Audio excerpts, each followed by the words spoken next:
ठीक है भाई, चलो तो कल का क्लास कंटिन्यू किया जाए। कल हम लोग कैथोड रेज डिस्कवर करना स्टार्ट किए हुए थे, ठीक है। कैथोड रे का डिस्कवरी देख रहे थे, जिसमें से कल तुमको मैंने विलियम क्रूक नाम बताया होगा, ठीक है। तो विलियम क्रूक नाम का जो इंसान था, विलियम क्रूक्स,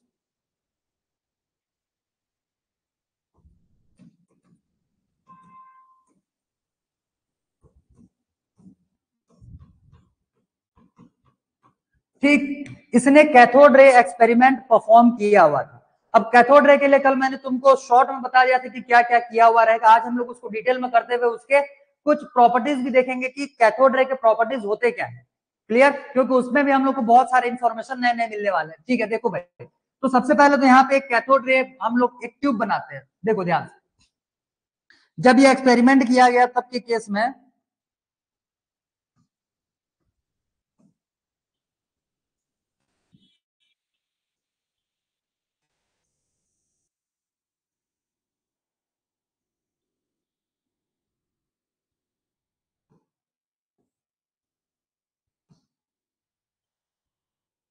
ठीक है, तो ये एक ट्यूब लिया हुआ था, अप्रोक्सीमेट 60 सेंटीमीटर का था। इसमें इसने दो इलेक्ट्रोड्स लगाए, एक इलेक्ट्रोड लगाएगा इस साइड में, दूसरा इलेक्ट्रोड आ जाएगा इस साइड में। अब ध्यान से समझो, ये जो इलेक्ट्रोड थे ये परफोरेटेड इलेक्ट्रोड थे। बोलने का मतलब बीच बीच में बहुत छोटे छोटे होल्स थे इसमें, ठीक है। तो इसमें बुक्स में तुमको देखने के लिए मिल जाएगा, ये जो है ये परफोरेटेड, ये क्या है, परफोरेटेड इलेक्ट्रोड है, ठीक है। परफोरेटेड बोलने का मतलब छोटे छोटे पोर्स उसमें प्रेजेंट होते हैं। अब इसको कनेक्ट कर देगा ये negative terminal, positive negative positive, ठीक। ये हो गया, ये नेगेटिव टर्मिनल है, ये पॉजिटिव टर्मिनल। यहां से ये हो जाएगा कैथोड और ये हो जाएगा एनोड। क्लियर, यहां से वैक्यूम पंप लगाया हुआ था, यहां से वैक्यूम पंप लगाया था ताकि अंदर में जो गैसेज हैं या जो भी एयर प्रेजेंट है उसको बाहर निकाला जा सके। इसमें बैटरी के थ्रू या जो भी सेल या बैटरी जो भी पावर सोर्स इसने यूज किया हुआ था, इसके थ्रू इसने 10,000 वोल्ट तक का पोटेंशियल प्रोवाइड किया था, ठीक है। 10,000 वोल्ट तक का इसमें पोटेंशियल दिया गया था। ध्यान दो, इतना हैवी पोटेंशियल देने के बाद भी, इतना हैवी पोटेंशियल, ये जो पोटेंशियल है 10,000 वोल्ट का, ये जो मेन इलेक्ट्रिसिटी का लाइन गया हुआ रहता है उसका ये पावर होता है, ठीक है। तो उतना पोटेंशियल क्रिएट करने के बाद भी इस वाले टर्मिनल से इस वाले टर्मिनल में किसी भी टाइप का इलेक्ट्रिसिटी का फ्लो इसको दिखा ही नहीं, या किसी भी टाइप का रे यहां से पास होता हुआ इसको दिखा ही नहीं। दूसरा चीज इसमें एक और काम किया गया है, ग्रीन कलर का होता है जिंक सल्फाइड, जिंक सल्फाइड, उसका यहां पे एक कोटिंग किया गया, ये हो जाएगा ZnS, जिंक सल्फाइड, ठीक है। अब ध्यान दो, यहां पे हुआ क्या है, जब यहाँ पे पोटेंशियल क्रिएट किया गया तब के केस में यहां से वहां कोई सा भी इलेक्ट्रिसिटी या किसी भी टाइप का रे यहाँ पे फॉर्मेशन हुआ नहीं, कहीं पे भी ग्लोइंग एलिमेंट इसको दिखा ही नहीं। थोड़ी देर बाद जब इसने वैक्यूम क्रिएट करना स्टार्ट किया, तो वैक्यूम क्रिएट करना जब स्टार्ट किया, पूरे वैक्यूम होने के बाद धीरे धीरे जब इसमें वैक्यूम होना स्टार्ट हो गया, तो यहां से यहां साइड में कुछ रेज पास होना स्टार्ट हुए, और ये जो रेज थे ये रेज पास होते हुए जब इस वाले सरफेस से स्ट्राइक करेंगे, जब टकराएंगे, तो ये वाला पोर्शन जो था यहां से ये ग्लो करना स्टार्ट किया। क्लियर इतना, कौन सा साइड बोलने से, एनोड साइड ग्लो करना स्टार्ट करेगा। रीजन क्या है, यहां से रेज रेज जो है ये कंटिन्यूअसली आगे बढ़ते हुए चलेंगे,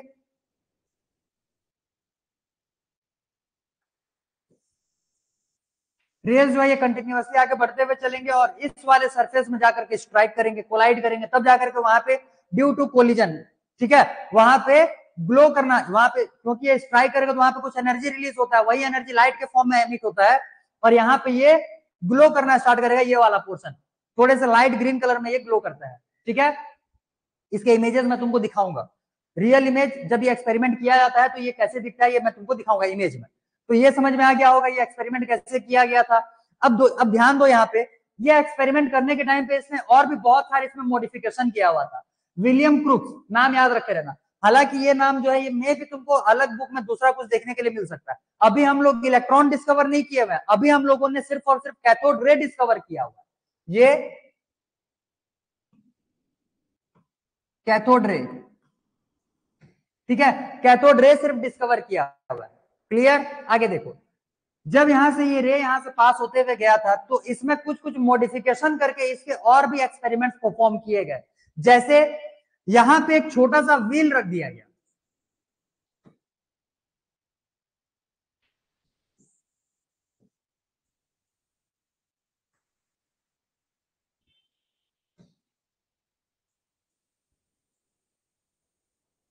ये एक बहुत छोटा सा व्हील है, क्लियर, जिसका कि मास भी बहुत कम होने वाला है। अब इसको व्हील को यहाँ बीच में सेटअप किया गया था। जब इधर से रेस पास होना स्टार्ट हुए तो इसने ऑब्जर्व किया कि ये जो व्हील है ये रोटेशन कर रहा है, यहाँ पे ये घूम रहा है, क्लियर। तो कोई सा भी जो व्हील है वो, क्योंकि अंदर में तो एयर ही नहीं है, पूरा का पूरा वैक्यूम क्रिएट किया हुआ है, और अगर ये व्हील रोटेट कर रहा है, बोलने का मतलब कोई ना कोई सा सब्सटेंस आकर के इसको हीट कर रहा होगा, खास करके कोई पार्टिकल टाइप का नेचर का जो भी सब्सटेंस होगा वो इसको हीट कर रहा होगा, जिसके वजह से इसमें क्या हो रहा है, रोटेशन हो रहा है। ये एक कंक्लूजन निकाला गया। दूसरा दूसरा समझो, एक और एक्सपेरिमेंट इसमें ये दूसरा मॉडिफिकेशन क्या किया हुआ था, ऊपर में एक सोर्स लगा दिया इलेक्ट्रिसिटी का, नीचे में एक सोर्स लगा दिया इलेक्ट्रिसिटी का। दोनों ही टर्मिनल्स जो है ये डिफरेंट है। बोलने का मतलब ऊपर में मान लो ये पॉजिटिव टर्मिनल लगाया हुआ है और नीचे में कोई सा भी इलेक्ट्रिक सोर्स से नेगेटिव टर्मिनल बना दिया यहाँ पे, क्लियर है।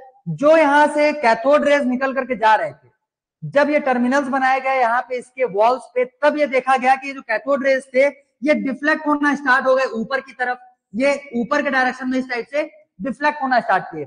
सारे पॉइंट्स तुम्हारे प्रॉपर्टीज में आने वाले हैं, इसी वजह से कॉन्सेप्ट को पहले समझ लो, सुन लो ध्यान से, एक एक चीजों को हम लोग one by one note down करने वाले हैं। तो कैथोड रे जो था ये पॉजिटिव टर्मिनल की तरफ डिफ्लेक्ट होना स्टार्ट हो गया।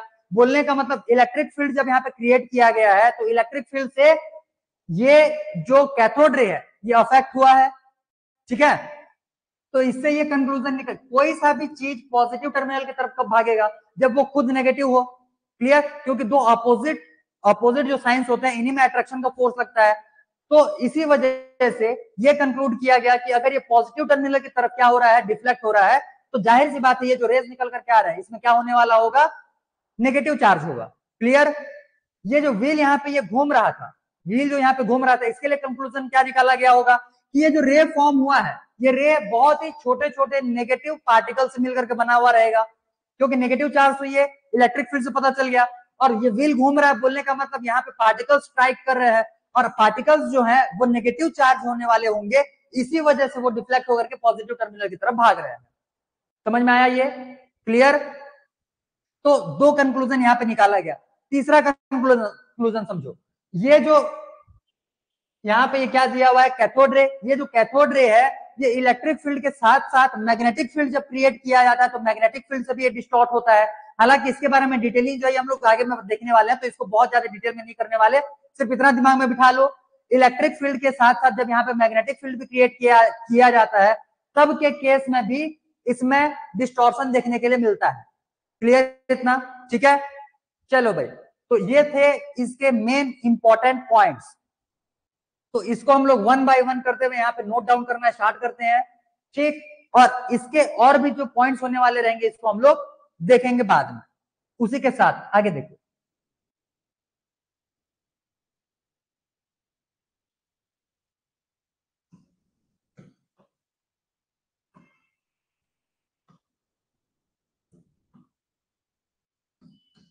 ठीक है। हेडिंग लगाओ अभी, अगला प्रॉपर्टीज ऑफ कैथोड रेज।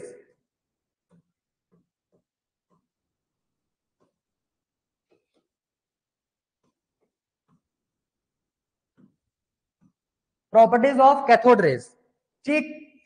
पहले नंबर का प्रॉपर्टी, सबसे पहला प्रॉपर्टी इसमें यह बोलता है कि कैथोड रेज जो होते हैं ये स्ट्रेट पाथ फॉलो करते हैं। बोलने का मतलब ये ट्रेवल करेंगे तो ये स्ट्रेट पाथ को फॉलो करते हुए ट्रेवल करने वाले होंगे। तो लिखना है इस पे, cathode rays follows a straight, cathode rays follow straight path.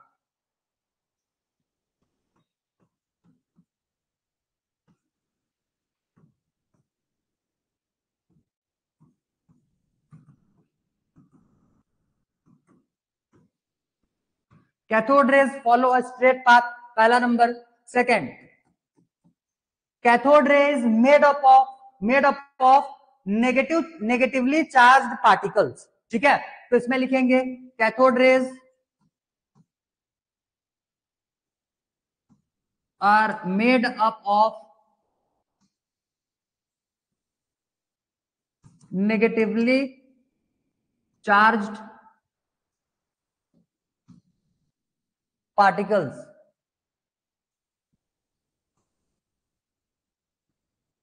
Clear? ध्यान से समझो।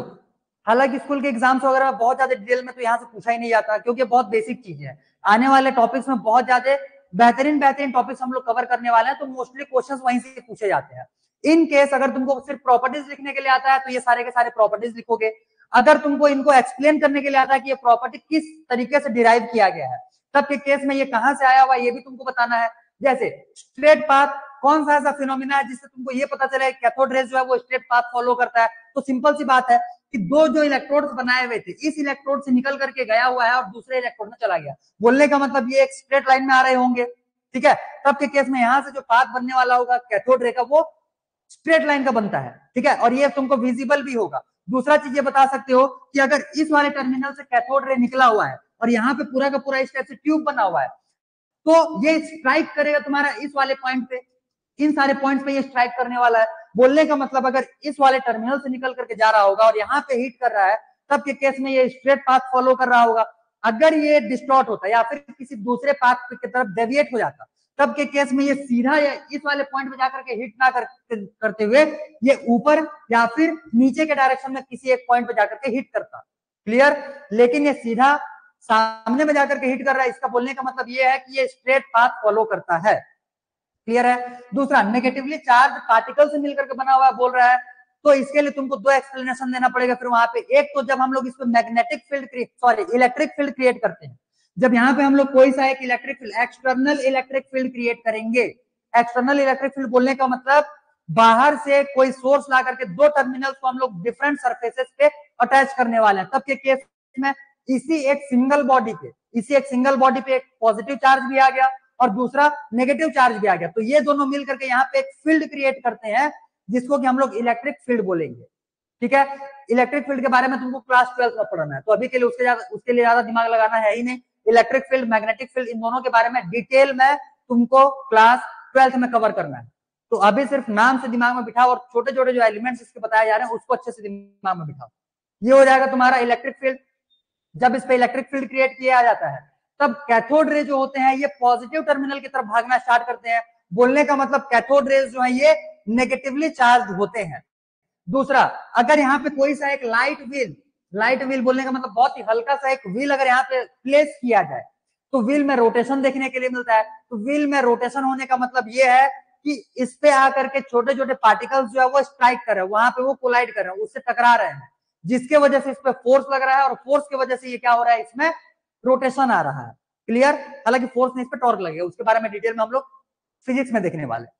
तो इस वजह से ये पार्टिकल्स से मिलकर के बने हुए रहते हैं, साथ ही साथ नेगेटिवली चार्ज होते हैं। ये दो कंक्लूजन यहां से मिल गए। ठीक है? Third point, cathode rays deviated by magnetic field also.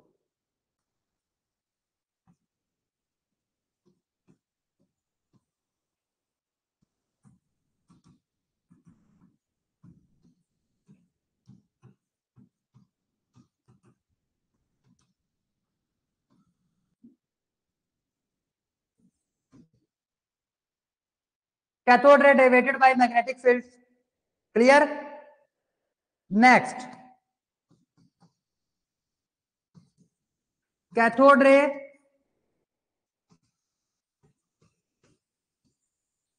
Ionise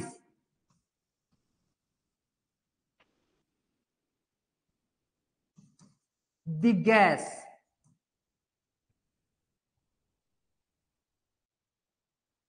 through which it passes।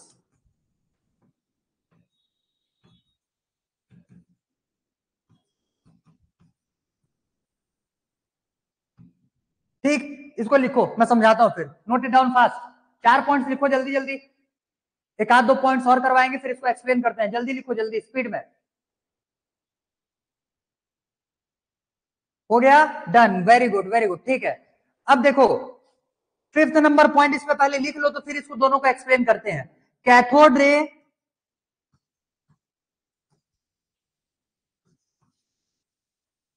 Affect cathode rays affect photographic plate.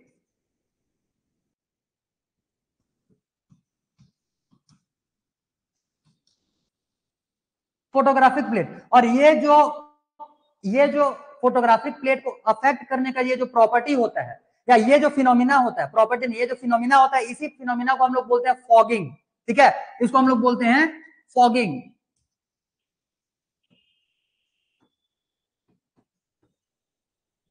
Photographic plate को अफेक्ट करने का प्रॉपर्टी या फिर ये जो फिनोमिना होता है, फिनोमिना को बोला जाता है फॉगिंग। क्लियर? फोटोग्राफिक प्लेट को अफेक्ट करने के फिनोमिना को फॉगिंग बोला जाता है। क्लियर है?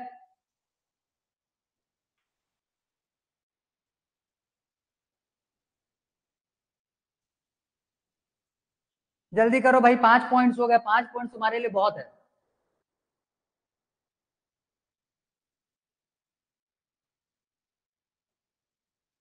डन, क्लियर, ठीक है।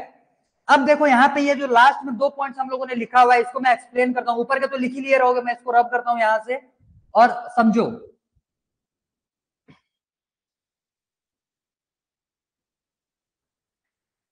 जैसे देखो, मान लो कि यहाँ पे मैं कोई सा भी एक गैस लेता हूं, फॉर एग्जाम्पल हाइड्रोजन गैस लेते हैं। तो हाइड्रोजन गैस के जो एटम्स रहेंगे, ये पूरे के पूरे एनवायरमेंट में इस टाइप से फैले हुए रहने वाले हैं। क्लियर? ये सारे के सारे हाइड्रोजन गैस के एटम्स हो गए। थर्ड पॉइंट क्या बोल रहा है कि cathode ray ionize the gas through which it passes. ठीक है, वो जिस गैस से पास होता है उसी को क्या करता है, ये आयोनाइज करता है। बोलने का मतलब, अगर हम लोग यहां से नेगेटिवली चार्ज कैथोड रे को पास करवाते हैं, ठीक है, तो इसमें तो नेगेटिव चार्ज है, ये एटम से जाकर के टकराएगा, ये एटम से जाकर के टकराएगा। पहले से इसके पास में चार्ज है तो थोड़ा सा एनर्जी होगा, एनर्जी होने की वजह से ये सामने वाले एटम से टकराएगा और एटम्स के इलेक्ट्रॉन्स को ये यहां से बाहर निकाल देगा। क्लियर? इतना? एटम्स के इलेक्ट्रॉन्स वगैरह बाहर निकाल देता है। तो जो हाइड्रोजन गैस के यहाँ पे एटम्स पहले घूम रहे थे, जो कि न्यूट्रल स्टेट में थे, जैसे यहां से हम लोगों ने कैथोड रे पास करवाया, वो वहां से इलेक्ट्रॉन को एमिट करवाना स्टार्ट करवाते हैं। ठीक है, जिसके वजह से ये जो एटम्स है या फिर जो गैस वहां पे प्रेजेंट होगा, कोई सा भी गैस, मैंने यहाँ पे हाइड्रोजन गैस का एग्जांपल लिया हुआ है, उसके जगह पे दूसरा कोई सा भी गैस यूज कर सकते हो। तो जो भी गैस वहां पे यूज करोगे, वो गैस वहां पे क्या हो जाने वाला है, आयोनाइज हो जाने वाला है। बोलने का मतलब वो उसमें से वो आयंस बना लेगा। पहले वो न्यूट्रल स्टेट में होता है, बाद में वो आयंस बना लेता है जब हम लोग उसमें कैथोड रे पास करवाते हैं। ये समझ में आ गया होगा? क्लियर? ठीक है, नेक्स्ट इसमें क्या बोल रहा है, cathode ray affect photographic plate. Affect photographic plate बोलने का मतलब, जैसे फोटोग्राफिक प्लेट, अगर हम लोग कोई सा भी ऐसे फोटोग्राफिक प्लेट लिए हुए हैं, तो उसमें ये कुछ ना कुछ डिस्टॉर्शन ला देता है, उसमें कुछ ना कुछ ये प्रिंट कर देगा, कुछ ना कुछ ये छापा बना देगा। ठीक है, जिसके वजह से हम लोग ये बोलते हैं कि वो फोटोग्राफिक प्लेट को अफेक्ट करता है। क्लियर? तो फोटोग्राफिक प्लेट को अफेक्ट करेगा, इस वजह से उस वाले फिनोमिना को हम लोग फॉगिंग बोलते हैं। तो इसको भी तुमको दिमाग में बिठा करके रखना है कि फॉगिंग होता क्या है। ठीक है, तो कोई सा भी रे हो या फिर वेव हो या फिर पार्टिकल हो, जो फोटोग्राफिक प्लेट को अफेक्ट करता है, फोटोग्राफिक प्लेट को अफेक्ट करने के फिनोमिना को ही फॉगिंग बोला जाता है। ठीक? क्लियर? लिखो, इतना लिखो, नोट डाउन करो जल्दी।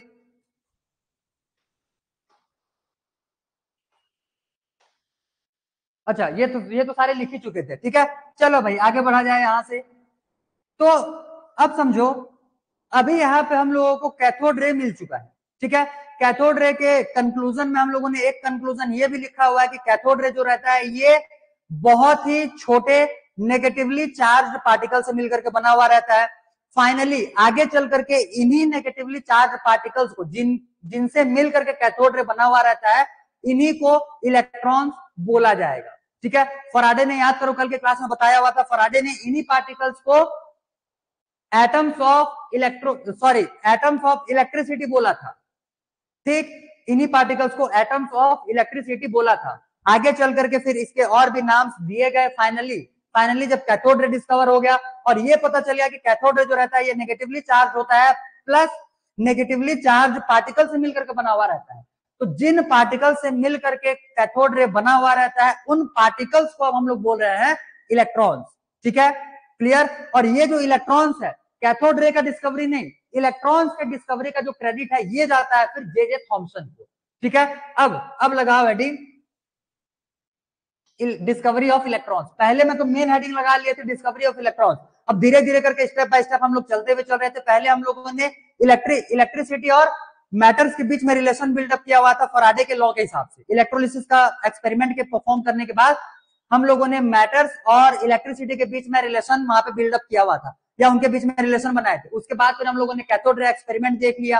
Cathode ray experiment William crooks इसको परफॉर्म किया हुआ था। कैथोड रे एक्सपेरिमेंट परफॉर्म करने के टाइम पे हम लोग को ये पता चला कैथोड रे जो रहता है ये नेगेटिवली चार्ज पार्टिकल से मिलकर के बना हुआ रहता है, और यही नेगेटिवली चार्ज पार्टिकल को डिस्कवर करने वाला जो इंसान था वो था जे जे थॉमसन। हालांकि इसको डिस्कवर पहले भी किया जा चुका था, बट एक्चुअली में आइडेंटिफाई नहीं किया गया था। ठीक है, तो आइडेंटिफाई करने का जो काम किया गया और खास करके इसको अपने नाम पे पेटेंट कराने का काम जे जे थॉमसन ने किया। इसी वजह से इलेक्ट्रॉन के डिस्कवरी का क्रेडिट जो है ये जे जे थॉमसन को जाता है।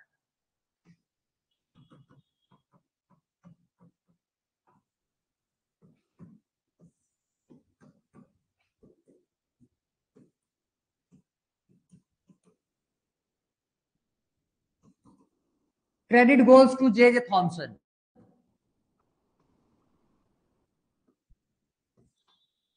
ठीक है, तो जे जे थॉमसन ने इलेक्ट्रॉन का डिस्कवरी किया। ध्यान से समझो, इलेक्ट्रॉन को डिस्कवर किया हुआ है। अब देखो ध्यान से, ये जो टाइम चल रहा है, मैंने तुमको कल बता दिया था कि हम लोग 19th सेंचुरी की बात कर रहे हैं। बोलने का मतलब 1800 से लेकर के 1900 के बीच का हम लोग बात कर रहे हैं अभी। क्लियर? तो इस टाइम पे ये जो एक्सपेरिमेंट्स हो रहे थे, ऐसा नहीं है कि पिछला विलियम क्रूक्स ने खाली एक ट्यूब बनाया हुआ था या जे जे थॉमसन ने ऐसा नहीं है। उस टाइम पे जितने भी साइंटिस्ट, ठीक है, जितने भी रिसर्चर्स एटम्स पे रिसर्च कर रहे थे, एटम्स के डिस्कवरी के लिए, एटम्स के सब एटॉमिक पार्टिकल्स के डिस्कवरी के लिए रिसर्च कर रहे थे, सभी के सभी ये जो कैथोड रे अभी हम लोगों ने प्रिपेयर किया हुआ था, ऐसे ही वैक्यूम ट्यूब्स बना बना करके अलग अलग मॉडिफिकेशन के साथ एक्सपेरिमेंट्स करते थे, तो सभी के कुछ ना कुछ रिजल्ट्स आते थे। जैसे विलियम क्रूक्स जो था, इसने कैथोड रे डिस्कवर कर लिया। सेम टाइप का अरेंजमेंट जे थॉमसन ने भी अपने एक्सपेरिमेंट के लिए किया हुआ था। तो उसने अपने एक्सपेरिमेंट से यह कंक्लूड निकाला कि जो कैथोड रेज है, कैथोड रेज के पार्टिकल्स जो होने वाले रहेंगे, यही पार्टिकल्स क्या है? इलेक्ट्रॉन्स है। क्लियर? तो वही टाइप का एक्सपेरिमेंट इसने भी किया हुआ था। अभी आने वाले जैसे एनोड रे अभी हम लोग डिस्कवर करने वाले रहेंगे। ठीक है, तो एनोड रे को गोल्डस्टीन ने डिस्कवर किया हुआ था, तो गोल्डस्टीन ने भी सेम टाइप का अरेंजमेंट किया हुआ था। अब ऐसा तो है नहीं कि पूरे के पूरे यूरोप या फिर अमेरिका या फिर जहां पे भी ये सारे डिस्कवरीज चल रहे थे, वहां पे एक ट्यूब बना करके रखा गया हो और सारे के सारे साइंटिस्ट वहीं पे आकर के अपना अपना एक्सपेरिमेंट परफॉर्म कर रहे हो। ऐसा तो बिल्कुल पॉसिबल नहीं है। तो सारे साइंटिस्ट सेम टाइप के ट्यूब्स लेकर के उसमें डिफरेंट डिफरेंट मॉडिफिकेशंस करते थे, और मॉडिफिकेशन के थ्रू उसमें ये डिफरेंट डिफरेंट एक्सपेरिमेंट्स करते थे, और उनके जो रिजल्ट्स होते थे वो भी अलग अलग आते थे। और उन्हीं के कंक्लूजन के बेसिस पे अलग अलग टाइप के जो सब एटॉमिक पार्टिकल्स हैं, इनको खोजा गया। Clear? Clear?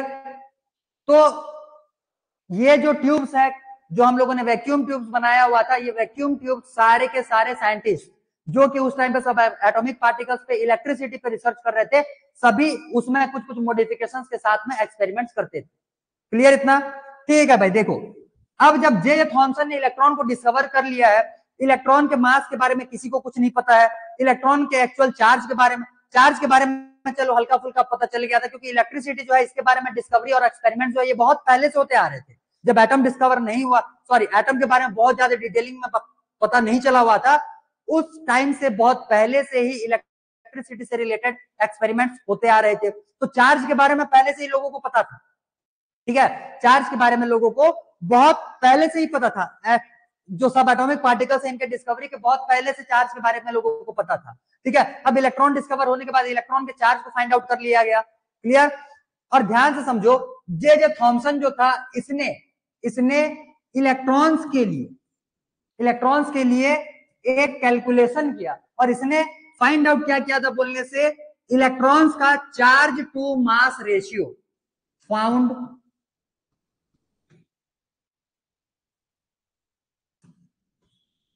Charge to mass ratio of electron. Clear? Charge to mass ratio of an electron लिख लो, ऑफ एन इलेक्ट्रॉन। क्लियर? अब ध्यान दो, चार्ज टू मास रेशियो बोलने का मतलब क्या होता है कि इसने चार्ज डिवाइड बाय मास, इसका वैल्यू कितना है ये फाइंड आउट किया। मास कितना होता है ये नहीं निकाला, चार्ज कितना होता है ये नहीं निकाला, चार्ज और मास दोनों का रेशियो कितना होता है इसने वो फाइंड आउट कर लिया। उसने बहुत सारे कुछ कुछ मतलब कि मैग्नेटिक फील्ड, इलेक्ट्रिक फील्ड, बहुत सारे फील्ड्स वगैरह क्रिएट करके इसने अपना कैलकुलेशन परफॉर्म किया हुआ रहेगा, और उसी कैलकुलेशन के बेसिस पे इसने चार्ज टू मास रेशियो निकाल लिया। चार्ज टू मास रेशियो का वैल्यू जो आया हुआ था ये 1.76 multiply by 10 to the power 8। क्या है? ऊपर में चार्ज तो ये हो जाएगा कूलम, और नीचे में है मास, मतलब ये हो जाएगा बाई ग्राम, मतलब 1.76 multiply by 10 to the power 8 coulomb per gram. Clear? किसी किसी बुक में तुमको कूलम पर केजी के यूनिट में भी दिया जा सकता है, तो कंफ्यूज मत होना। अगर केजी देगा तो ये जो यूनिट है ये 10 टू द पावर 5 बन जाएगा, ग्राम दिया हुआ है तो ये जो यूनिट है 10 टू द पावर 8 बन गया, बस इतना ही डिफरेंस है। तो अगर लिखना चाहो तो लिख भी सकते हो 1.76 multiply by 10 to the power 5 coulomb per KG, दूसरे केजी वाले यूनिट के साथ में। ठीक है? तो जे थॉमसन ने क्या फाइंड आउट किया हुआ है? जे थॉमसन ने charge to mass ratio of electron find out किया, जिसका वैल्यू आया हुआ है 1.76 multiply by 10 to the power 8 coulomb per gram. ठीक है? क्लियर? वैल्यू जितना ज्यादा हो सके मेरे साथ साथ में रट्टा मारते हुए आगे बढ़ते हुए चलो, क्योंकि इसको समझने का कोई तरीका है ही नहीं। बोलेगा कि चार्ज टू मास रेशियो कितना होता है, भाई कहां से इसका कॉन्सेप्ट ला करके इसको याद करोगे? चुपचाप रट्टा मार लो, जितना हो सकता है नंबर मेरे साथ साथ रट्टा मारते हुए चलो, उसको कॉपी में लिखते हुए चलो, रात को सोते टाइम पे, सुबह उठने के बाद, घूमते फिरते जब टाइम मिले एक बार इस पे नजर लगा लो, ताकि तुमको ये फिर से दिख जाए और तुम्हारे दिमाग में एक बार फिर से घूमना चालू हो जाए। ऐसे में केमिस्ट्री के फैक्ट्स जो है ये तुम्हारे याद हो पाएंगे, क्योंकि एक दो फैक्ट्स नहीं है, भरे पड़े हैं पूरे केमिस्ट्री में फैक्ट्स सभी। ठीक है? हालांकि मोस्टली फैक्ट जो रहेगा वो मैं तुमको ट्रिक से यहीं पे याद करवा दूंगा, लेकिन बहुत सारे फैक्ट्स ऐसे भी तुमको मिलेंगे जिसको तुमको खुद से रट्टा मारना पड़ेगा। क्लियर? तो ये हो जाएगा charge to mass ratio discovered by J Thomson. ठीक है? अब समझो, जे थॉमसन ने जब charge to mass ratio of electron निकाल लिया, इसके बाद में एक और साइंटिस्ट आता है जिसका कि नाम है Millikan, discovery of mass of electron. ये डिस्कवरी ऑफ इलेक्ट्रॉन, इसमें ऐसे लिखो डिस्कवरी ऑफ इलेक्ट्रॉन, और साथ में बाजू में लिख लो charge to mass ratio. Charge to mass ratio. Clear? क्योंकि इसके बारे में बाद में मैं तुमको बताया था, इसीलिए हेडिंग में मैंने तुमको ये नाम नहीं लिखवाया था। क्लियर है? तो अब बाद में इसको लिख लो चार्ज टू मास रेशियो, अब समझ में आ जाएगा। तो नेक्स्ट हम लोग क्या देख रहे थे? Discovery of mass of an electron. Clear? Discovery of mass of an electron. अब ध्यान दो, जब इलेक्ट्रॉन का चार्ज के बारे, अब धीरे धीरे करके इलेक्ट्रॉन के चार्ज के बारे में पता चल जाएगा। इसका चार्ज हो जाएगा -1.6 × 10 to the power -19 कूलम। इसके बारे में क्लास 10th में भी पढ़े हुए हो। ठीक है?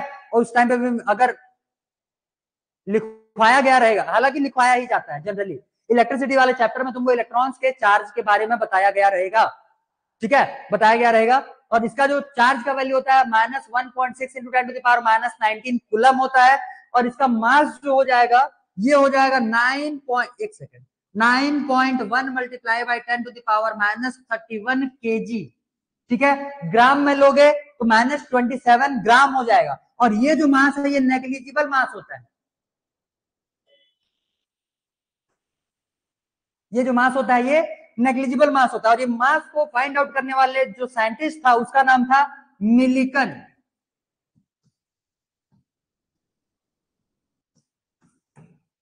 ठीक है? मिलिकन। तो मिलिकन जो साइंटिस्ट था, इसने जे थॉमसन ने इलेक्ट्रॉन का चार्ज टू मास रेशियो निकाल दिया। उसके बाद फिर चार्ज के बारे में पता, वो भी मे भी जे थॉमसन ने उसके बारे में बताया था कि चार्ज एक इलेक्ट्रॉन का होता कितना है। ठीक है? चार्ज के बारे में पता चलने के बाद फिर चार्ज टू मास रेशियो पहले से ही पता थे। अब इसमें से क्या निकाल लिया गया? इलेक्ट्रॉन जो होता है उसका मास कितना होता है। तो जब इलेक्ट्रॉन का मास निकाला गया तो फाइंड आउट किया गया कि 9.1 × 10 to the power -31 केजी के आसपास मिलता है, जो कि मास जो है नेग्लिजिबल है, नेग्लिजिबल मास है। ठीक है?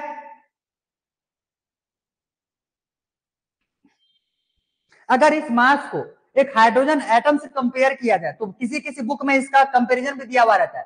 तो ये एक हाइड्रोजन एटम का, इधर लिखते हैं, ये एक हाइड्रोजन एटम का 1/1837 टाइम्स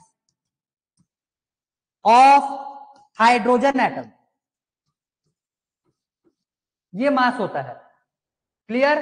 ये जो इलेक्ट्रॉन है इसका मास एक हाइड्रोजन एटम का 1/1837 टाइम्स होता है। क्लियर है? ठीक है, चलो भाई इतने सारे फैक्ट्स हैं, जल्दी से जल्दी कॉपी में छाप लो जितने छापने का है, फिर यहां से आगे बढ़ेंगे हम लोग एनोड रेज के डिस्कवरी में। जल्दी करो जल्दी। Done, good, very good. देख लो जिसका भी जो कुछ भी लिखने का है जल्दी जल्दी लिखते हुए चलो, जल्दी फटाफट। Clear clear, done. ठीक है, चलो अब आगे बढ़े यहां से।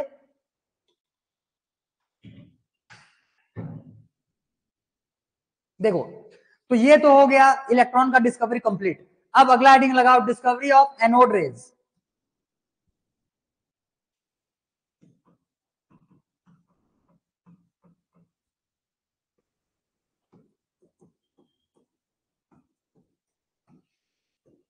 Discovery of anode rays. Anode rays discover करने का जो क्रेडिट जाता है ये हो जाएगा तुम्हारा, अभी नाम बताया था इसका, गोल्डस्टीन।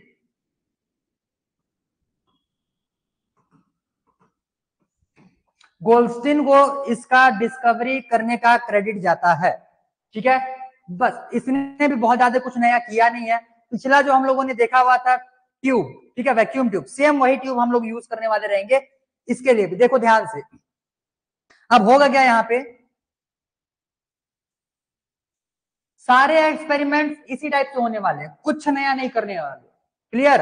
अब देखो ध्यान से, जो जिंक सल्फाइड का कोटिंग सिर्फ इस डायरेक्शन में किया हुआ था, अब जिंक सल्फाइड का कोटिंग जो है वो इस डायरेक्शन में भी कर देंगे।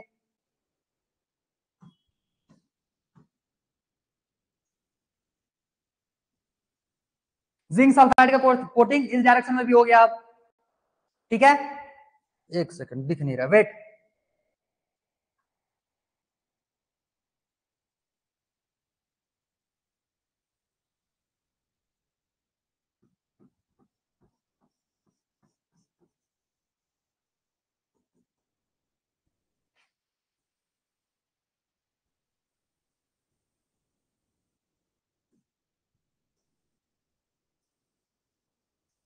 ये जिंक सल्फाइड का कोटिंग हम लोगों ने दोनों ही साइड में अब कर दिया। ठीक है, अब ध्यान दो, दोनों साइड में जो इलेक्ट्रोड्स लगे हुए थे दोनों तो परफोरेटेड थे, दोनों के जो पोर्स थे उनका साइज लगभग लगभग सिमिलर था। ठीक, अब देखो, जब जब किसने, क्या नाम था अभी इसका, गोल्डस्टीन, ये तो विलियम ब्रूक पिछले वाले का था, अभी जो हम लोग एनोड रे एक्सपेरिमेंट देख रहे हैं ये हो जाएगा गोल्डस्टीन,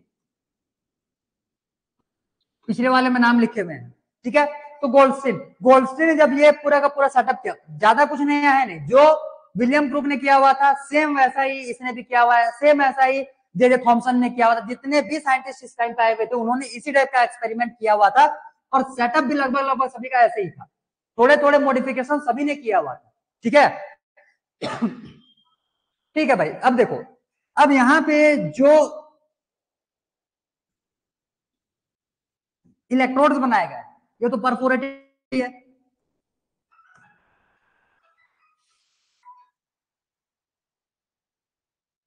ये तो परफोरेटेड, ये परफोरेटेड बोलने का मतलब छोटे छोटे पोर्स हैं इसमें। क्लियर? तो छोटे छोटे जो पोर्स हैं, अब ध्यान दो, अब जब ये एक्सपेरिमेंट स्टार्ट किया, पहले से एक बार मैं फिर से इसको बता रहा हूं, देखो स्टार्टिंग से कैसे एक्सपेरिमेंट किया हुआ है। सबसे पहले तो इसने 10,000 का वोल्ट क्रिएट किया, यहाँ पे एयर था जिसकी वजह से किधर भी ग्लो इसको देखने के लिए नहीं मिला। ठीक, दूसरा, जब इसने वैक्यूम क्रिएट करना चालू किया तो सिर्फ और सिर्फ ग्लोइंग जो है वो इसी डायरेक्शन में देखने के लिए मिला, इधर इसको देखने के लिए ही नहीं मिला। क्लियर? अब तीसरा इसने मॉडिफिकेशन क्या करेगा, अब यहाँ पे ये जो टर्मिनल है, ये जो इलेक्ट्रोड है, इसके जो पोर्स है, पोर्स के साइज को भी बड़ा करने वाला है। तो पोर्स के साइज को जैसे ही थोड़ा सा बड़ा करता है उसके कंपैरिजन में, ठीक है, तब के केस में ये जो ट्यूब है ये इस डायरेक्शन में भी ग्लो करना स्टार्ट कर देता है। क्लियर? ये इस डायरेक्शन में भी ग्लो करना स्टार्ट कर देता है। क्लियर? एक चीज तुम्हारा छूट गया, पिछले वाले में मैं तुमको इलेक्ट्रॉन्स के थोड़े से और, हम लोगों ने तो कैथोड रे के प्रॉपर्टीज देखा हुआ था, इलेक्ट्रॉन जो है ये फंडामेंटल पार्टिकल होता है, ठीक है, इलेक्ट्रॉन को हम लोग फंडामेंटल पार्टिकल बोल सकते हैं, ठीक है। तो यहाँ पे जो पॉजिटिवली चार्ज पार्टिकल मिलने वाले हैं या पॉजिटिवली चार्ज जो भी चीज हम लोग को मिलने वाले हैं, ये फंडामेंटल नहीं होने वाले, इसके बारे में हम लोग देखेंगे डिटेल में, चलो वहीं पे बता दूंगा। तो यहाँ पे क्या किया हुआ है, सबसे पहले जो पोर्स थे दोनों ही साइड्स के सिमिलर थे, जिसके वजह से सिर्फ इस साइड में ग्लो हो रहा था और इस साइड में ग्लो इसको देखने के लिए ही नहीं मिल रहा था। जैसे ही इधर के इलेक्ट्रोड्स में पोर्स के साइज को इसने और इंक्रीज कर दिया, जैसे ही पोर्स के साइज को इसने और इंक्रीज कर दिया, तब के केस में पोर्स के साइज को और इंक्रीज करने के बाद इस वाले डायरेक्शन में भी इसको ग्लो देखने के लिए मिला। क्लियर, इस वाले डायरेक्शन में भी इसको ग्लो देखने के लिए मिला। फिर इसने क्या किया, जैसे इसमें से क्या क्रिएट किया गया था, इलेक्ट्रिक फील्ड क्रिएट किया गया था, जैसे इसमें इलेक्ट्रिक फील्ड क्रिएट किया गया था, सेम वैसे ही इसमें भी इलेक्ट्रिक फील्ड क्रिएट किया गया। और इलेक्ट्रिक फील्ड क्रिएट करने की वजह से इधर से इधर जो रेज आ रहे थे, अभी इधर से इस साइड में जो रेज आ रहे हैं, इनका डिफ्लेक्शन नेगेटिव टर्मिनल की तरफ होना चालू हो जाएगा। क्लियर, तो इसके प्रॉपर्टीज भी तुमको सेम वैसे ही लिखने हैं जैसे हम लोगों ने इलेक्ट्रॉन के लिए लिखा हुआ था। तो इसके प्रॉपर्टीज जल्दी से लिखो, 4-5 पॉइंट्स लिखो, जितना भी लिख पा रहे हो लिखो, फिर मैं बताऊंगा आगे। लिखो, एक बार लिखो जल्दी, और 1 मिनट टाइम देना।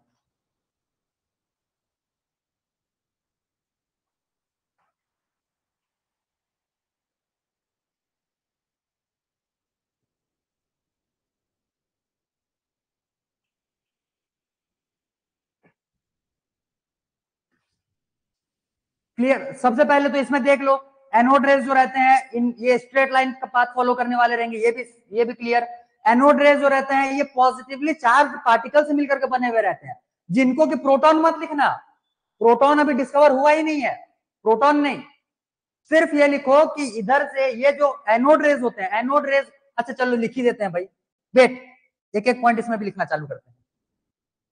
Discovery of anode rays, Goldstein, ठीक है। पहला point, anode rays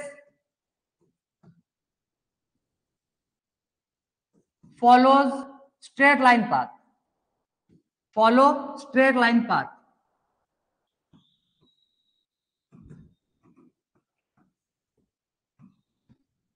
clear, anode rays follow straight line path।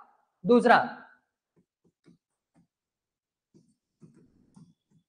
anode rays made up of positively charge particle, इसको प्रोटॉन नहीं बोलना है, ये प्रोटॉन नहीं है, प्रोटॉन एक स्पेसिफिक केस में आएगा, उसको मैं अभी एक्सप्लेन करूंगा, ठीक है। Made up of positively charge particle,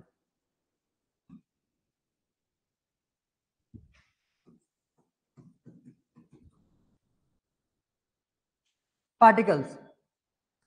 third, ये रेज जो है ये भी तुम्हारे इलेक्ट्रिक फील्ड मैग्नेटिक फील्ड दोनों से ही अफेक्ट होने वाले हैं। तो anode rays affected by electric as well as magnetic field, दोनों ही साथ में लिख लो।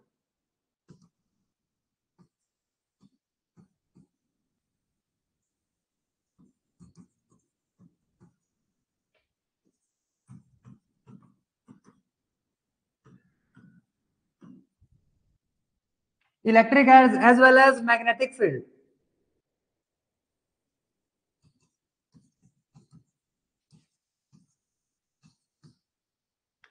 क्लियर। उसमें और क्या पॉइंट्स लिखे थे,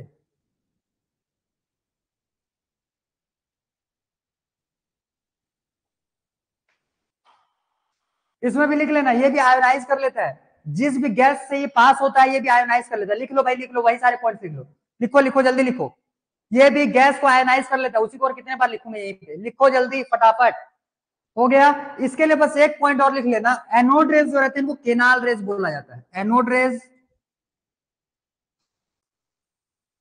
इनको केनाल रेज भी बोला जाता है। कैथोड रेज को केनाल रेज मत बोलना, एनोड रेज को केनाल रेज बोला जाता है, ठीक है। एनोड रेज को केनाल रेज बोला जाता है, इसको लिखो जल्दी।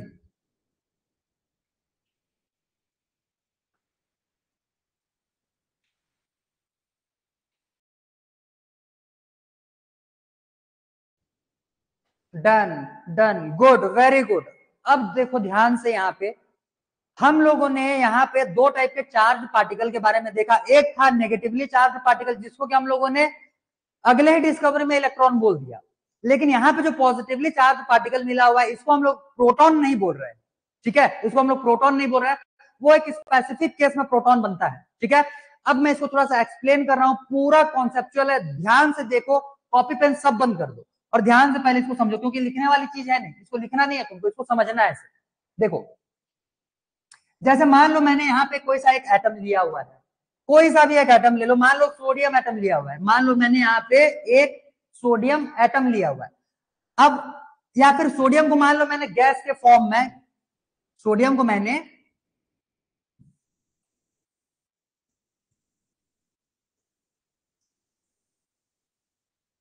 मान लो मैंने सोडियम को गैस के फॉर्म में यहां अंदर में डाल दिया। एग्जांपल है सिर्फ समझने के लिए, क्लियर, ऐसा होता नहीं, मैं बता रहा हूं, देखो ध्यान से। ये मान लो हो गया तुम्हारा पॉजिटिव टर्मिनल और ये मान लो हो गया तुम्हारा नेगेटिव टर्मिनल, फॉर एग्जाम्पल के लिए।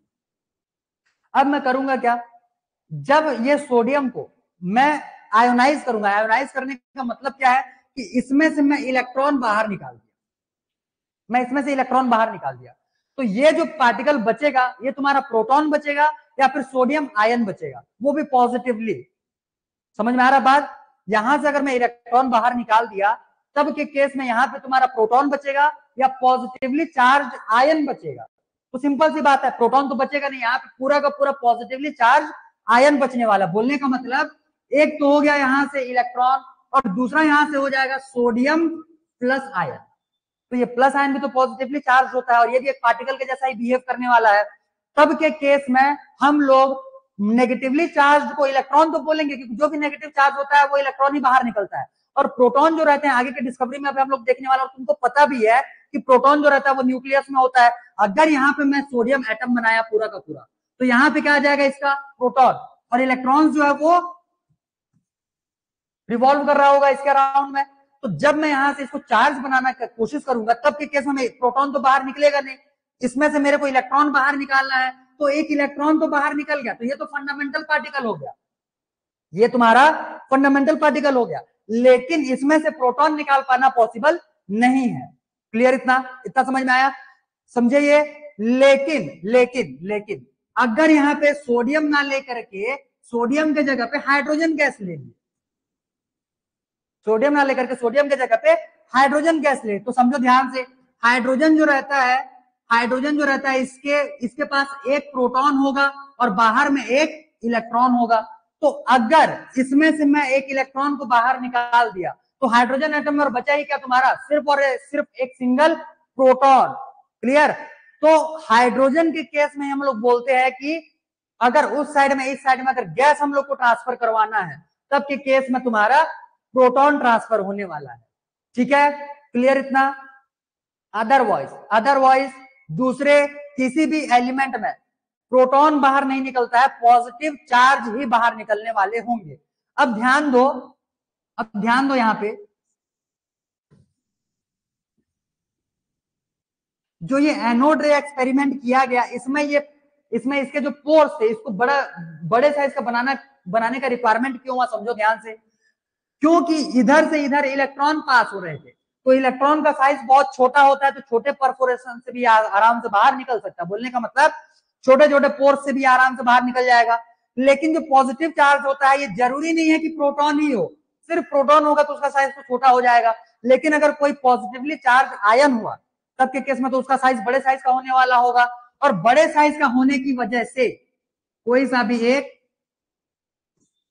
पॉजिटिव चार्ज का साइज नेगेटिव इलेक्ट्रॉन से बड़े होने की वजह से ये इसके छोटे छोटे पोर से पास होकर के इधर पास नहीं हो सकता। इसी वजह से जब सेम परफोरेटेड इलेक्ट्रोड्स लगाए गए थे, तब के केस में इस साइड में ग्लो उसको देखने के लिए नहीं मिला और इधर इसको ग्लो देखने के लिए मिला हुआ था, क्योंकि इलेक्ट्रॉन्स तो पोर से पास हो गए थे, लेकिन जो पॉजिटिवली चार्ज पार्टिकल थे वो यहां से पास होकर के नहीं जा पा रहे थे। जैसे ही इसके पोर्स के साइज को थोड़ा सा बड़ा बनाया गया, तो ये सारे के सारे पॉजिटिवली चार्ज पार्टिकल भी स्ट्राइक करना चालू कर गए इधर के वॉल से, और इस साइड में भी उसको ग्लो देखने के लिए मिला हुआ था। तो ये था इसके लिए कॉन्सेप्ट। समझ में आया? समझ में आया? इतना इतना समझ में आया क्या? समझ में आ गया? तो जल्दी से चैट पे लिख दो क्लियर करके, तो फिर मैं यहाँ से आगे बढ़ूंगा, अदरवाइज इसको फिर से और सिंप्लीफाई तरीके से समझाने की कोशिश करते हैं। ठीक है, बाकी इसमें ऐसा कुछ कॉम्प्लिकेशन था नहीं, मुझे नहीं लगता कि किसी को समझ में ना आया हो। ठीक है, फिर भी देख लो, अगर आ गया समझ में तो क्लियर करके लिखो जल्दी, तो आगे बढ़े, क्योंकि अब हम लोग को एटम्स के मॉडल पे चलना है। डिफरेंट डिफरेंट एटॉमिक मॉडल सब देने वाले हैं एक एक साइंटिस्ट आकर के, कम से कम एक तो निपटाएं आज।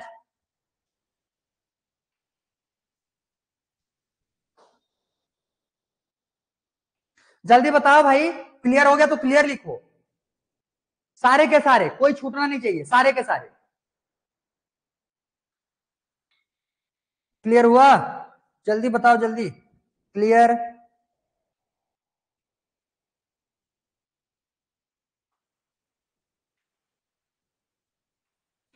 देखो, नोट्स प्रॉपरली बनाते हुए चलो, नोट्स में बिल्कुल कंजूसाई मत करना, एक भी पॉइंट छोड़ना नहीं है। जितने मैं बोर्ड पे, मैं बहुत सारी चीजों को ऐसी ओरली बता देता हूँ कि कितने सारी चीजों को मैं बोर्ड पे लिखता भी नहीं हूँ। अगर ध्यान से क्लास अटेंड करोगे तो वो सारी चीज तुम्हारे कान में आएगा। कान में आ रहा है बोलने का मतलब तुमको सुनाई दिया हुआ है, सुनाई दिया है तो उसको नोट डाउन कर लेना। अगर मैं उसको बोर्ड में लिखना भूल भी गया रहूंगा या फिर नहीं भी लिखा हुआ रहूंगा, तुम अपने नोट्स में सारा कुछ नोट डाउन करते हुए चलोगे। क्लियर? नोट्स प्रॉपरली जितना बेहतरीन तरीके से बनाओगे, तुम्हारा चैप्टर उतना बेहतरीन तरीके से क्लियर होगा। ठीक है? ठीक है भाई, चलो तो अब हम लोग चलते हैं एटम्स के मॉडल पे, डिफरेंट डिफरेंट एटॉमिक मॉडल्स पे। ठीक है, नेक्स्ट हेडिंग लगाना। देखो, अभी हम लोग का क्या क्या डिस्कवर हुआ है बोलने से, इलेक्ट्रॉन डिस्कवर हो चुका है और प्रोटॉन का भी डिस्कवरी मान लो, क्योंकि अगर हम लोग पॉजिटिवली चार्ज बॉडी में हाइड्रोजन गैस लेते हैं या फिर हाइड्रोजन के एटम्स लेते हैं, तो वो एक प्योर प्रोटॉन होने वाला होता है। ठीक, तो प्रोटॉन का भी डिस्कवरी हो चुका है। अब प्रोटॉन में चार्ज कितना होता है ये तुमको पता ही होगा, माइनस 1.6 इंटू 10⁻⁻19 कूलम इलेक्ट्रॉन का चार्ज होता है। वही चार्ज प्लस साइन के साथ में तुम्हारा प्रोटॉन का बन जाएगा। बोलने का मतलब 1.6 मल्टीप्लाई बाय 10⁻⁻19 कूलम, और मास 1.6 इंटू 10⁻⁻27 kg। ठीक है, चलो भाई ठीक है।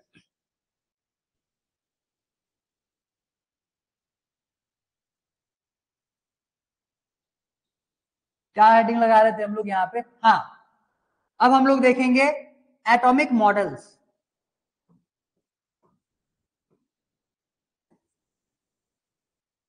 एक काम करो, एटॉमिक स्ट्रक्चर ही लिखो।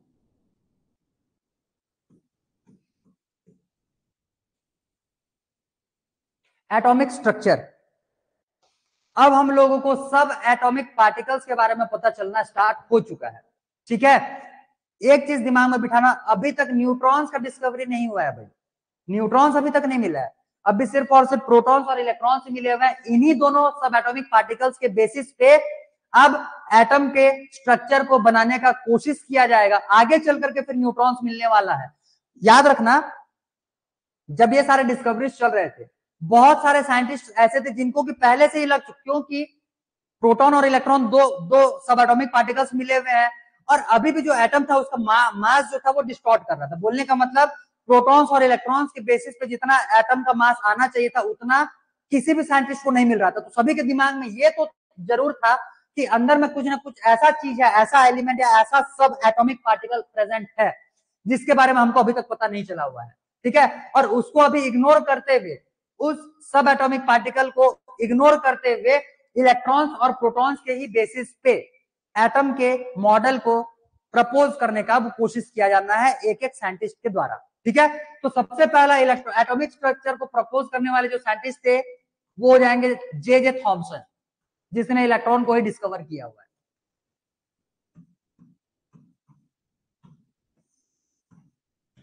समझो, जे जे थॉमसन का जो मॉडल था ये कोई एक एक्सपेरिमेंटल बेस्ड मॉडल नहीं था, ये एक हाइपोथेटिकल मॉडल था। बोलने का मतलब जे जे थॉमसन ने सिर्फ अपने सोच विचार में ये दिमाग में ले आया था कि एक एटम जो है वो इस तरीके से दिख सकता है। ठीक है, और उसका एक स्ट्रक्चर प्रपोज कर दिया कि ऐसा ऐसा एक एटम का स्ट्रक्चर हो सकता है। ये कोई एक्सपेरिमेंटल बेस्ड क्या बोलते हैं तुम्हारा एटम, सॉरी एटॉमिक स्ट्रक्चर का एटॉमिक स्ट्रक्चर नहीं दिया हुआ था। ठीक है, ये एक हाइपोथेटिकल स्ट्रक्चर प्रोवाइड किया हुआ था जो कि सिर्फ और सिर्फ अपने इमेजिनेशन में सोचा हुआ था। ठीक है, देखो ध्यान से, तो जे जे थॉमसन ने जो मॉडल दिया हुआ था इसको वाटरमेलन मॉडल बोलते हैं, प्लम पुडिंग मॉडल भी बोलते हैं।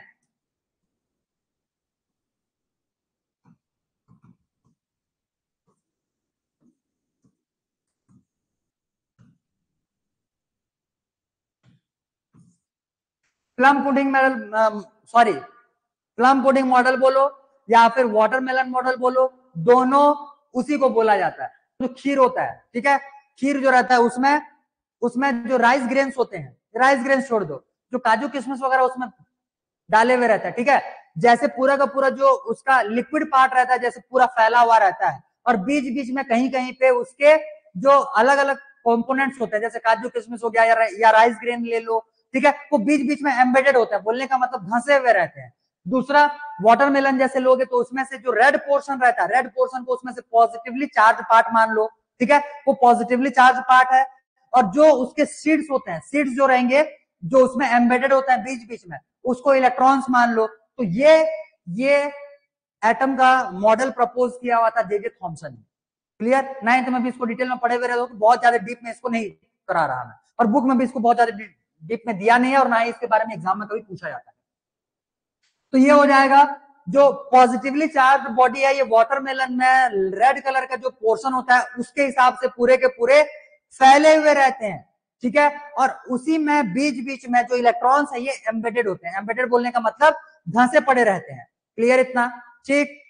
अब इसका मॉडल तो इसके थ्योरी आने के बाद ही फेल कर गया, क्योंकि इलेक्ट्रिसिटी पे बहुत पहले से ही रिसर्चेस चलते हुए आ रहे थे, और साइंटिस्ट का नाम दिमाग से उतर रहा है, पहले से इसके बारे में बहुत सारे रिसर्चेस चलते हुए आ रहे थे, और पहले ही बता दिया गया था कि पॉजिटिव और नेगेटिव चार्ज अगर आसपास में है तो दोनों एक दूसरे को अट्रैक्ट करेंगे, और अगर पॉजिटिवली चार्ज बॉडी में कहीं पे अगर नेगेटिवली चार्ज पार्टिकल धंसा हुआ है तो जाहिर सी बात है दोनों एक दूसरे को न्यूट्रलाइज कर देंगे, और एटम का जो एग्जिस्टेंस है वो वहीं पे खत्म हो जाएगा, वहीं पे एटम का एग्जिस्टेंस खत्म हो जाएगा, दिखेगा ही नहीं है और एटम। क्लियर? तब के केस में ये जो मॉडल दिया हुआ था ये फेल कर गया। तो इसके लिमिटेशंस जनरली पूछे जाते हैं, हालांकि इसका तो नहीं पूछा जाएगा, लेकिन फिर भी इसको लिख लो, लिमिटेशंस। जे थॉमसन मॉडल का लिमिटेशन क्या हो जाएगा?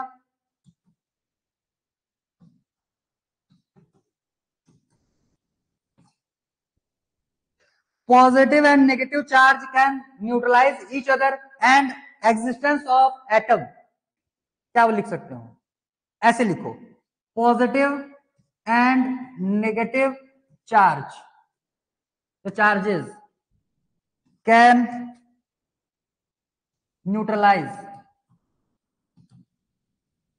each other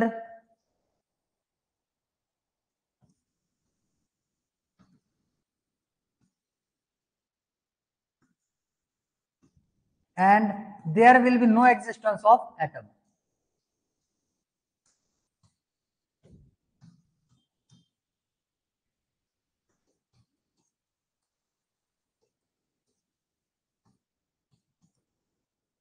There will be no existence of atom. Clear?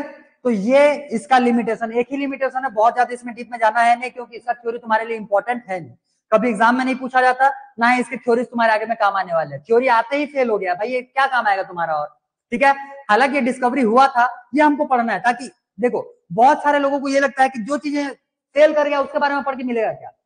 समझो ध्यान से, अगर जे थॉमसन ये मॉडल दिया नहीं रहता तो इसके लिमिटेशन के बारे में नहीं पता चला होता, इसका लिमिटेशन नहीं पता चलता तो आने वाले थ्योरीज के बारे में नहीं पता चलता। दूसरा चीज समझो, एग्जाम्पल के लिए मैं बताता हूं तुमको, अभी भी हम लोग अपने आसपास में बहुत सारी चीजों को ऊपर से नीचे गिरते हुए देखते हैं, जैसे न्यूटन ने भी एप्पल को ऊपर से नीचे गिरते हुए देखा था, बाकी सारे लोग भी उसको ऊपर से नीचे गिरते हुए देखे ही हुए रहेंगे, ऐसा तो है नहीं किसी के आंख में वो चीज गया नहीं रहेगा। लेकिन साइंस में बात क्या आता है? सोच, कि कौन उसके बारे में सोच पाता है, उसके रीजन के बारे में, उसके कॉजेस के बारे में कौन डिस्कवर कर पाता है, ये इंपॉर्टेंट है। समझ में आया? और हम लोग तो अभी चीजों को बहुत छोटे से अमाउंट पे 4 लाइन में पढ़कर खत्म कर दिए। सोचो जे थॉमसन जो है ये सिर्फ एक स्पेसिफिक मॉडल को ही देने के लिए उसने अपने लाइफ पे कितना साल बर्बाद किया हुआ रहेगा। भाई जब वो साइंटिस्ट अपने लाइफ को उतने साल बर्बाद करके एक छोटा सा थ्योरी दे रहा है तो तुमको 2 सेकंड लगा करके थ्योरी को पढ़ने में क्या जा रहा है? सिंपल सी बात है। और पुराने थ्योरीज ही आगे के डिस्कवरीज को बताते हैं, आगे के डिस्कवरीज क्या क्या हो सकते हैं ये पिछले वाले थ्योरीज, फेल्ड थ्योरीज ही प्रेडिक्ट करते हैं। समझे? पिछले वाले फेल्ड थ्योरी के बेसिस पे हम लोग आने वाले नए थ्योरीज को डिस्कवर कर पाते हैं। तो पिछले फेल्ड थ्योरीज को जानना तुम्हारे लिए बहुत इंपॉर्टेंट है। ये मत समझना कि ये थ्योरी फेल कर गया है तो हम लोग इसको पढ़ के करेंगे क्या, कुछ नहीं ऐसा। ठीक है, ये भी तुम्हारे बहुत काम के हैं। ठीक है भाई, चलो तो आज के लिए इतना ही थ्योरी करते हैं, क्योंकि अगला जो थ्योरी होने वाला रहेगा तुम्हारा वो थोड़ा सा लेंदी है। उसमें हम लोग क्या बोलते हैं, पूरा सेटअप करने वाले हैं, गोल्ड फॉइल के बारे में पूरा डिटेल में देखेंगे, कितने साइज का गोल्ड फॉइल लिया गया था, कैसे कैसे एक्सपेरिमेंट किया गया था, क्या क्या कंक्लूजन निकाले गए थे, वो पूरा एक क्लास खाएगा पूरा। ठीक है, तो आज हम लोग उसको नहीं करते हैं, कल हम लोग देखेंगे स्कैटरिंग इफेक्ट। ठीक है, स्कैटरिंग एक्सपेरिमेंट। तो आज के लिए इतना ही था, इतने को अच्छे से रिवाइज कर लेना, प्लस केमिस्ट्री के चैप्टर 1 को फिर से रिवीजन कर लो। मैं बार बार बोल रहा हूँ, बहुत इंपॉर्टेंट चैप्टर है, बहुत इंपॉर्टेंट क्वेश्चंस वहां से आते हैं, और बिना रिवीजन किए हुए टेस्ट दिलाओगे कुछ भी क्वेश्चन पल्ले नहीं पड़ेगा, ये मैं तुमको पहले से ही वार्निंग दे देता हूँ। ठीक है, चलो भाई, ठीक है आज के लिए।